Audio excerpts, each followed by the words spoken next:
साहेब कालच्या दिवशी मनोज जरांगे आणि राधाकृष्ण विखे पाटील जे उपसमितीचे प्रमुख आहेत त्यांची बैठक कालच्या दिवशी पार पडली, त्यांची भेट झाली. एकूणच या गॅझेटियरच्या संदर्भामध्ये आपण या सगळ्या बाजूनी भूमिका मांडताय, दुसऱ्या बाजूला सरकारचे प्रतिनिधी जाऊन त्यांच्याशी बोलताय, काय आपलं यावर म्हणणं आहे? मी पण काल ते पाहिलं टीव्हीला. आता ते कुठल्या कारणासाठी त्यांना भेटायला गेले, त्यांच्या पक्षाचा काही निरोप घेऊन गेले की मंत्रिमंडळाचा निरोप घेऊन गेले की आणखीन काय घेऊन गेले हे काही माहिती नाही. परंतु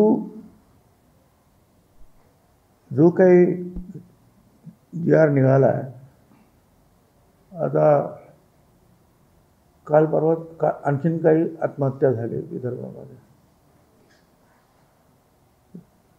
14-15 आत्महत्या झाल्या असतील आतापर्यंत. लोकांचा असा ठाम समज झालेला आहे की आमचं आरक्षण संपलेलं आहे. आतापर्यंत अनेक राज्यकर्ते झाले मराठा समाजाचे. मी नेहमीच तुम्हाला सांगतो, यशवंतरावांपासून तर सगळेच, पवारसाहेबांपर्यंत विलासराव झाले, वसंतदादा झाले, नारायणराव राणेसुद्धा झाले, अनेक झाले. पण सगळ्यांना बरोबर घेऊन राज्य करण्याची त्यांची पद्धत होती. बरोबर घेणं म्हणजे विश्वासात घेऊन सगळ्यांना. आता हे काय चाललेलं आहे हे तुम्ही ते पाहता. याच्यावर मी निश्चितपणे जे आहे, तुम्ही पण बातमी जेव्हा देता तेव्हा भटक्या, विमुक्त आणि ओबीसी जे काही लोक आहेत, मतदार आहेत, संघटना आहेत, त्यांच्यामध्ये मोठ्या प्रमाणामध्ये चलबिचल होते, भ्रम निर्माण होतो. आणि मग ठीक आहे, आता मी तेवढा काही मोठा नाही, पुढे काय होणार ते सांगण्याचं. ते मुख्यमंत्री आणि BJPचे त्यांचे काही नेते असतील ते बघतील, ते सांगतील. पण एक मात्र मला निश्चितपणे सांगायचं आहे, या मागासवर्गीय समाज महाराष्ट्रामध्ये मोठा आहे. ओबीसी हा वर्ग आहे, एक जात नाही. 374 जाती आहेत. कुठल्या एका जातीसाठी आम्ही लढत नाही. आणि वेगवेगळ्या जाती ज्या आहेत त्यातले लोक आत्महत्या करतात, हे पण आपण पाहायला पाहिजे. यापूर्वीसुद्धा मागच्या ज्या वेळेला असेंब्लीची निवडणूक झाली त्यावेळेला त्यांनी सांगितलं की आम्हाला आमचा ओबीसी आमचा DNA आहे. आणि खरं आहे, 60-70% ओबीसींनी त्यांना मतदान केलं. मला काय आता कल्पना नाही त्यांना आता त्या मतदानाची किती आवश्यकता आहे की नाही, काय त्यांचं ठरतं आहे, बघते काय करायचं ते. पण याकडे मी त्यांचं लक्ष मात्र जे आहे वेधू इच्छितो. कालच्या या सगळ्या भेटीमध्ये विखे पाटील हे असं बोलले की जेव्हा ओबीसीला आरक्षण दिलं गेलं त्यावेळेस मराठा समाज आणि कुठलाही आरोप केला नाही किंवा विरोध केला नाही. ओबीसीच्या आरक्षणाला धक्का लागत नाहीये, त्यामुळे भुजबळ साहेबांनी आता विरोध करू नये अशा पद्धतीची प्रतिक्रिया दिली. हो, EWS जे दिलं ते खास मराठा समाज इथे पाटीदार, पटेल गुजरातमध्ये, पुढे जाट वगैरे यांना समोर ठेवूनच ते आरक्षण दिलं होतं. आम्ही विरोध केला नाही. मराठा समाजाला 3 वेळा आरक्षण देण्याचे कायदे पास झाले. प्रत्येक वेळा आम्ही पाठिंबा, आम्ही पण कुठे विरोध केला. आमचं म्हणणं एवढंच आहे की तुम्ही वेगळं आरक्षण घ्या, इथेच सगळी गर्दी खूप आहे. आणि तुम्ही जर आलात तर तुमचाही फायदा नाही, यांचाही फायदा नाही. आता बोलताना ते आरक्षणात धक्का, कसा धक्का लागत नाही. खोटी सर्टिफिकेट जे आहेत घेत आहेत एका दिवसामध्ये. आता मी तुम्हाला पहिल्यांदा दाखवतो पाहिजे तुम्हाला. सकाळी अर्ज केलं संध्याकाळी सर्टिफिकेट हातात. कसा धक्का लागत नाही. तुम्ही काल पाहिलं कुणबी समाजाचा मोठा मोर्चा आझाद मैदानला आला, ते खरे कुणबी, त्यांनी सुद्धा विरोध केला, सक्त विरोध, की आमच्यामध्ये हे चुकीचे कुणबी जे आहेत भरले जात आहेत, आमचा याला विरोध आहे. आगरी समाजाचे मोर्चे निघत आहेत, वेगवेगळ्या समाजाचे संपूर्ण महाराष्ट्रामध्ये मोर्चे निघत आहेत, कारण आमच्याकडे 374 जाती आहेत, वेगवेगळ्या जातीचे ज्या संघटना आहेत, नेते आहेत, ते वेगवेगळ्या प्रकारे जे आहेत, कोण मोर्चे काढतायत, कोण भाषणं करतायत, आपण पाहतात हे काय चाललेलं आहे. ते त्यामुळे धक्का कसा लागत नाही. जर तुम्ही जास्त लोक त्याच्यामध्ये भरले आणि ते चुकीच्या मार्गाने भरले तर धक्का कसा लागत नाही. पण आम्ही काय म्हणतो आहोत, आम्ही कोणाचे भांडण करत नाही. हे जरांगे जे आहे चुकार नेते, हे सातत्याने आमच्या विरुद्ध बोलतात, माझ्याबद्दल जे आहे अपशब्द वापरतात, म्हणून मी त्यांच्या विरुद्ध बोलतो. नाही तर मला काही घेणं नाही बोलण्याचं. आम्ही हायकोर्ट सुप्रीम कोर्टामध्ये काय जो निर्णय आम्हाला मिळेल, सगळ्या ओबीसीचे सुद्धा जे आरक्षण जेव्हा मिळालं सुप्रीम कोर्टापर्यंत लढलेच ना आम्ही. शेवटी 9 जजेस ज्या सुप्रीम कोर्टात त्यांच्या बेंचने आमच्या बाजूने निर्णय दिला. तो विरोध आम्ही जो आहे, आम्ही बाकीचं काय करत नाही, कोणाला शिवाशाप द्यायच्या नाहीत, आम्हाला काही रस्त्यावर मारामारा करायच्या नाही. उलट आमच्या कार्यकर्त्यांना मारलं जातं. नवनाथ वाघ मारत, त्याची गाडी जाळण्यात आली. आमच्या हाकेचा तो कार्यकर्ता आहे, त्याचा एवढा प्रचंड त्याला मारला की हॉस्पिटलमध्ये काही दिवस त्याला ॲडमिट करावं लागलं. ह्या गोष्टी आम्ही नाही करत आहोत. आम्ही सरकारकडे सांगतो आहोत की बाबा हे चुकीचं झालेलं आहे, आणि सरकार जर ऐकत नसेल तर आम्हाला दुसरा मार्ग जो आहे हायकोर्टाचा, तिकडे लोकशाही पद्धतीने आम्ही गेलो. त्यामुळे आता ही सगळी मंडळी फार हुशार आहेत, राजकारणी आहेत, तर ठीक आहे, काही बोलतात ते. पण विखेंनी जरांगेंची भेट घेतली तशी या मुद्द्यावर तुम्ही आवाज उठवला, तुमची पण भेट घेऊन तुमची पण बाजू जाणून घेणं अपेक्षित होतं. कोणाची? विखेंनी तुमची सुद्धा भेट घेतली असती तर तुम्ही सुद्धा तुमची बाजू त्यांना सांगितली असती. आणि ही बाजू सगळं सूर्यप्रकाश एवढं सत्य आहे ना.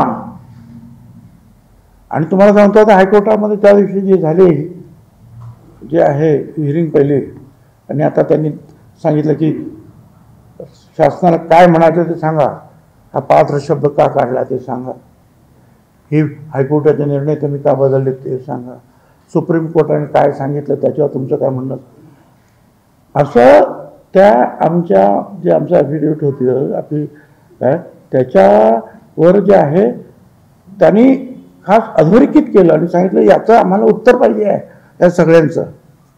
आम्ही तेच म्हणतो की आम्हाला याचं उत्तर पाहिजे, ते तुम्ही देत नाही तर आम्ही तिथे जातो आहोत, काय अडचण आहे.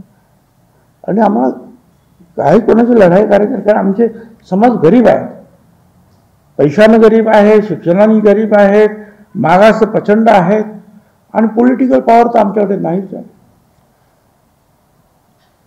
त्यामुळे आम्ही फक्त तोंड दाबून बुक्क्याचा मार सहन करायचा, अशी काही कोणाची जर अपेक्षा असेल तर मला असं वाटतं की छगन भुजबळ आज 35 वर्षाच्यासाठी लढतोय, तो लढेल.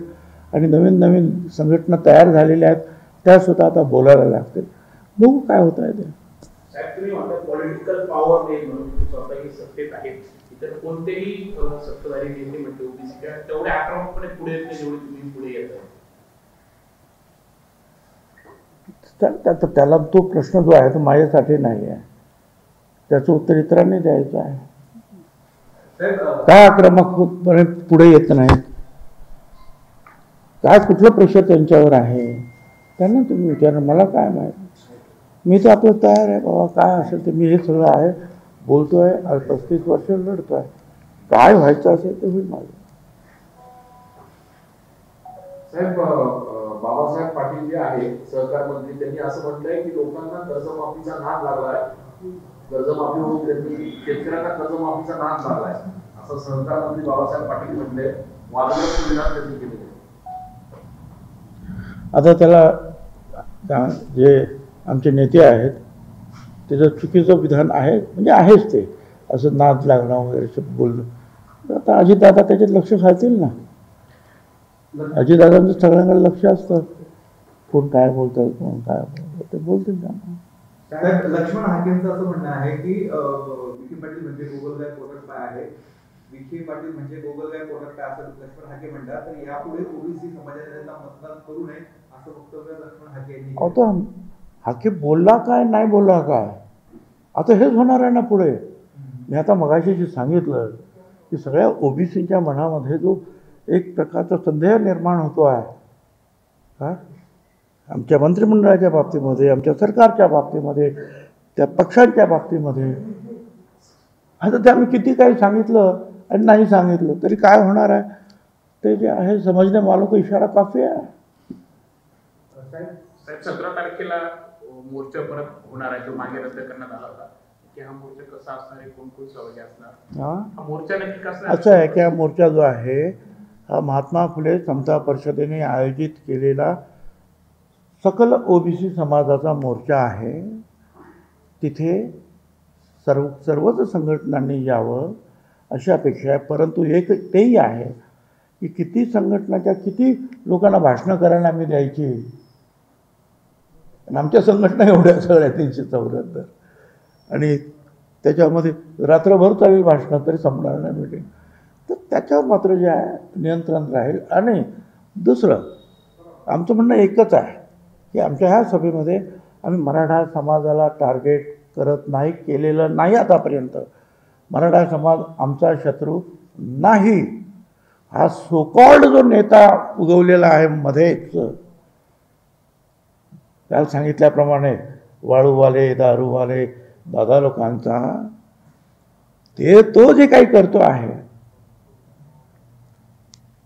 त्याच्या विरोध, तो सुद्धा आम्हाला बोलला नसता तर आम्ही त्याच्या वाटेलाच गेलो नसतो. आम्ही आपलं हायकोर्टामध्ये आणि कोर्टामध्ये लढत बसलो असतो, आम्ही बोललोच नसतो त्याच्या विरुद्ध काय.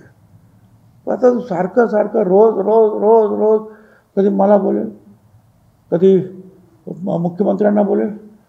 आता त्या दिवशी तो काय आपले राहुल गांधींना बोलला, दिल्लीचा लाल्या काहीतरी. अरे कोण तू, एक माणूस तर निवडून येऊ शकत नाही, तू उभा राहा बघू. आज नाही झालं तरी त्यांच्या पण हातामध्ये 2-3 राज्य आहे, नेते आहेत, त्या घराण्याने काहीतरी त्याग केलेला आहे. फडणवीस एवढंच जे आहे एक अतिशय हुशार कार्यतत्पर मनुष्य आहे, चांगल्या रीतीने राज्य चालवत आहेत. त्यांच्याबद्दल काहीतरी बोलतो, शिवीगाळ करतो, त्यांच्या पत्नीबद्दल काहीतरी बोलतो. तुला काय सगळ्यांनी म्हणजे काय परवाना दिलं का, तू कुणाला काय वाटेल ते बोलशील असंस्कृतपणे. माझ्या बाबतीत तो बोलला, तुम्ही ते शब्द दाखवले नाहीत. त्याला पाठवा कुठे, हॉलंडला पाठवा, इंग्लंडला पाठवा, आणि पुढे काय तो बोलला. तर या अशा असंस्कृत लोक जे आहे, आणि त्याच्या पाठीमागे जेव्हा मराठा समाजाचे सुद्धा नेते जातात त्यावेळेला आम्हाला फार दुःख होतं की जे यशवंतराव चव्हाणांनी सांगितलं, ज्या त्यांना विचारलं तेव्हा की राज्य मराठीचं होणार की मराठ्यांचं होणार, त्यावेळेला यशवंतरावांनी सांगितलं हे राज्य मराठ्यांचं नाही, हे राज्य मराठीचं राज्य होणार आहे. आणि त्या मराठीपणामध्ये जे आहेत हे सगळे गोरगरीब, भटके विमुक्तांपासून ओबीसी दलित सगळे भाषिक आहेत. पण आता हे सगळे विसरलेले दिसत आहेत. विखे पाटील हे भूलथापा देतात असं वडेट्टीवारांचं म्हणणं आहे. जो 2 सप्टेंबरचा जो GR काढला तो न्यायप्रविष्ट आहे, त्यामुळे त्याच्यामध्ये बदल करता येणार नाही असं विखे पाटील सांगतात. तर ह्या भूलथापा देतात असं विजय वडेट्टीवार म्हणतात. ठीक आहे, तो असं आहे, त्यांनीच तो केलेला आहे, त्याच्यामुळे ते त्याचं तो डिफेंड करतायत. काय त्यांनी सांगायला पाहिजे होतं की मंत्रिमंडळाने केलं, त्यांनी सांगायला पाहिजे कमिटीने केलं, त्यांनी सांगायला पाहिजे होतं की आणखीन कोणी मुख्यमंत्री, ते काय नाही, स्वतःच त्यांनी अंगावर घेतलेलं आहे. आता याचा अर्थ स्पष्ट आहे आणि त्याच्यामुळे ते डिफेंड करताय. पण ठीक आहे ना, लढणं तर आमचं काम आहे की नाही. काय तुम्ही आता कोर्टात जाणार हे सुद्धा म्हणजे ज्याला तर काही बंदी असू नये. आणि मग जर काहीच होत नसेल तर जी परिस्थिती निर्माण केली गेली त्या दक्षिण मुंबईमध्ये, आणि त्या प्रेशरखाली तुम्ही हे केलं, कदाचित ओबीसीला सुद्धा तसं प्रेशर मग निर्माण करावं लागेल. साहेब, विदर्भामध्ये मोर्चा निघालेला आहे ओबीसी संघटनांचा, आपण तिथे नाही गेला. ठीक आहे, सगळ्याच ठिकाणी मला काही जाता येणार नाही आहे. दुर्दैवाने जे अनेक ठिकाणी जे आहेत आत्महत्या होतं, मी नाही जाऊ शकणार. अनेक कारणं आहेत, म्हणजे तब्येतीपासून तर इतर सगळ्या कार्यक्रम असतात. परंतु प्रत्येकजण लोकशाहीमध्ये त्यांना अधिकार दिलेला बोलण्याचा, जे चूक वाटतं ते बोलण्याचा, आणि ते तर विरोधी पक्ष नेते आहेत, ते बोलणारच. आमचा कुणालाही विरोध नाही, प्रत्येकाने आपापल्या पद्धतीनं लढलं पाहिजे. लढा, चांगली गोष्ट आहे. सगळेच लहान लहान जे आहेत समाजसुद्धा जे आहेत जागे होतात. कालच नाभिक समाज जेव्हा महाले यांना श्रद्धांजली अर्पण करण्यासाठी, आदरांजली अर्पण करण्यास मोठे मोठे मोर्चे निघाले. नावी समाजाचा मोर्चा जेव्हा महाले अफजल खानाला भेटायला गेल्यानंतर अफजल खानाच्या माणसाने ज्या वेळेला महाराजांवर तलवार चालवण्याचा प्रयत्न केला, त्यावेळेला हा जिवा महाला पुढे आला आणि म्हणून जिजामाता म्हणाल्या, होता जिवा म्हणून वाचला माझा शिवा. आता दुर्दैव असं आहे, त्याच जिवा महालांच्या समाजातील कार्यकर्त्यांना त्याच शिवाजी महाराजांचं नाव घेऊन त्यांच्यावर हल्ले करत आहेत. किती मोठं दुर्दैव आहे. बबनराव तायवाडे ह्या मोर्चापासून दूर आहेत. त्यांचं म्हणणं आहे की वडेट्टीवार दिशाभूल करत आहेत. मला काय माहिती ते त्यांनी त्यांचं काढावा, काय हरकत नाही ना. प्रत्येकाने आपापल्या पद्धतीनं.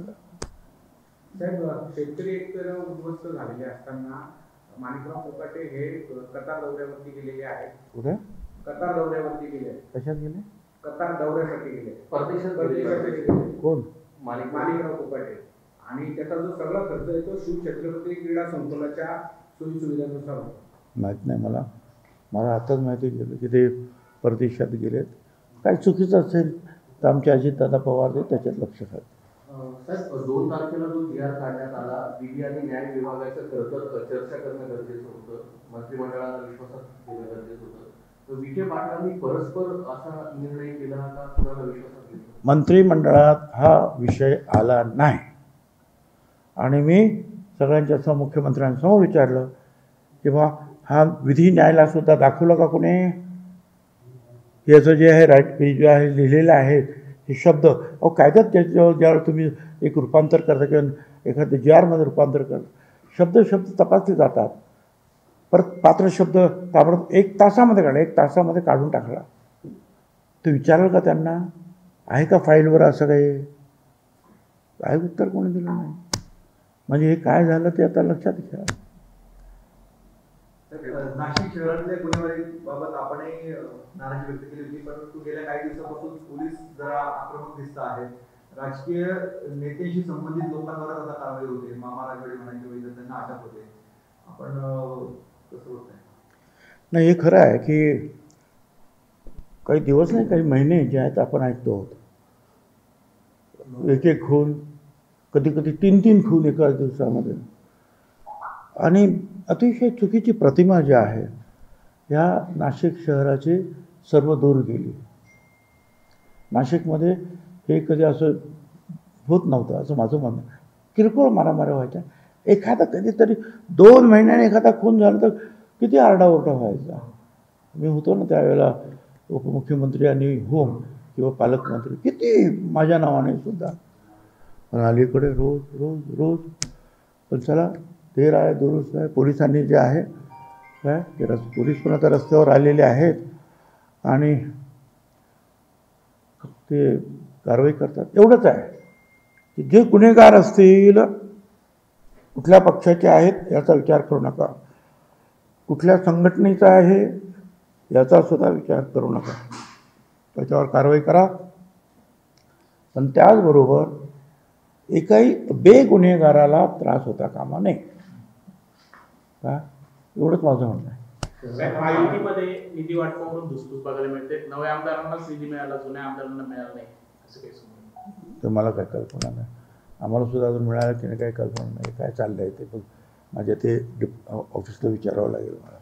शहराला पालक नाही म्हणून गुन्हेगारी वाढते असं वाटतं. मला काही कल्पना नाही. पालक असो नाही तर मालक असो नाही तर कोणी नसो, पोलिसांनी जर पोलिसी खाक्यात दाखवला तर ही गुन्हेगार नवीन कुठलाही कायदा करण्याची आवश्यकता नाही. पुरेसे कायदे केलेले आहेत. मी ज्यावेळेला होम मिनिस्टर झालो, उपमुख्यमंत्री, त्यावेळेला मुंबईमध्ये गँगवॉर किती शिगेला पोचलं होतं. राकेश रोशन त्याच्यावर गोळ्या झाडण्यात आल्या. खटवा मिलचा मालक त्याचा मालक नाही डॉक्टर अमुक तमुक काळी दिवाळी साजरी करण्यात आले. त्या दुकानदारांनी सगळं लग्न करायला बँगलोर आणि अहमदाबादला वगैरे जायला लागलेलो, कारण ताबडतोब पैसे मागायचे, खंडणी झालं ना. आम्ही बंदोबस्त केला. जर ठरवलं तर काय होत नाही, फक्त त्याच्यामध्ये इच्छाशक्ती पाहिजे करण्याची. साहेब, राष्ट्रवादीकडून नाशिकचे संपर्क मंत्री म्हणून माणिकराव फुकाटे यांना करण्यात आलं याची माहिती. चांगली गोष्ट आहे ना. का म्हणून कधी काम करते चांगले. पण एकीकडे पालकमंत्री नाही, तुम्ही सुद्धा हो असे कार्यकर्ते देखील इच्छा होती. हे बघ, मला जी काय जिम्मेदारी देतील ती करायची, नाही तर माझ्याकडे काम खूप आहे. हो, ते समता परिषदेचं काम आहे, ते आमचे कार्यकर्ते आहेत, त्यांचे प्रश्न सोडवायचे आहेत. नाहीतरी जे आहे आपण आता थोडं म्हणजे बघा सगळं ऑफिस भरलेलं असतं, तिथे राष्ट्रवादीचे पण असतात आणि दुसऱ्या पक्षांचे सुद्धा कार्यकर्ते आणि लोक कामं घेऊन येतात. आम्ही काम करत असतो आणि ते अख्ख्या जिल्ह्यातून आणि जिल्ह्याच्या बाहेरचे सुद्धा लोक येतात. आम्ही आमचं काम करतो. काय आता तो पक्षाने काय निर्णय घेतला असेल, अध्यक्ष, प्रांताध्यक्ष, राष्ट्रीय अध्यक्ष वगैरे, ते पक्ष काय करायचं ते काय त्यांच्यावर जबाबदारी टाकली पाहतो काय. मुख्यमंत्री आज नाशिकमध्ये आहे, उत्तर महाराष्ट्राची आढावा बैठक घेत आहेत. स्थानिक स्वराज्य संस्थेसाठी महायुतीचं काही प्लॅनिंग आहे का? म्हणजे मला माहिती आहे सगळं जे आहे, उच्चस्तरीय आमचे नेते आहेत, अध्यक्ष वगैरे, त्यांना माहिती असतं. ते आमच्यापर्यंत येत नाही.